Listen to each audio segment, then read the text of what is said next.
Hello दोस्तों, आज की वीडियो में आपका फिर से स्वागत है। तो आज की कहानी है बुद्धि की ताकत। तो चलिए इस कहानी को शुरू करते हैं। सदियों पहले की बात है। राजा सूर्यसेन प्रतापगढ़ का राजा था। राजा की इकलौती संतान उसकी पुत्री इंदुमती थी। वह अत्यंत सुंदर थी। इंदुमती के विवाह योग्य हो जाने पर राजा को पुत्री के लिए एक योग्य वर की तलाश थी। राजा एक ऐसा बुद्धिमान वर खोजना चाहता था जो उसकी पुत्री से विवाह के पश्चात उसके राज्य को भी संभाल सके। राजा ने ऐलान किया कि जो कोई भी राजकुमारी से विवाह करना चाहता है वह संसार की सबसे मूल्यवान वस्तु लेकर आए। अनेक राजकुमार कई मूल्यवान वस्तु लेकर राजा के समक्ष उपस्थित हुए, किंतु राजा ने सबको नकार दिया।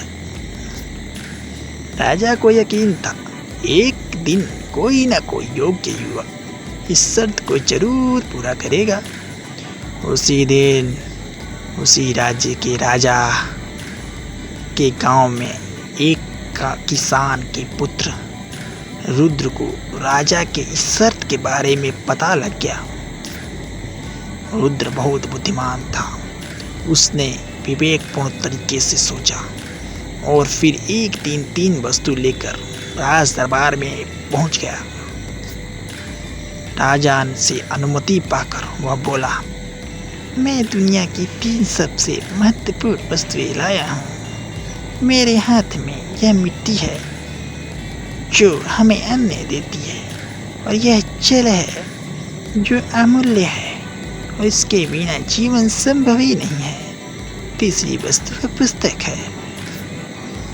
पुस्तक ज्ञान का आधार होती है और ज्ञान के बिना सृष्टि का संचालन असंभव है। रुद्र की इस बुद्धिमत्ता से राजा प्रभावित हुए और उसने इंदुमती का विवाह उसके साथ करके राज्य का योग्य उत्तराधिकारी भी घोषित कर दिया। तो इस प्रकार इस कहानी का मतलब है कि विवेक, बुद्धि और ज्ञान से कठिन प्रश्नों का हल निकाला जा सकता है। तो दोस्तों, ये वीडियो आपको कैसी लगी? अगर ये वीडियो अच्छी लगी तो लाइक, शेयर और सब्सक्राइब करना ना भूलें। धन्यवाद।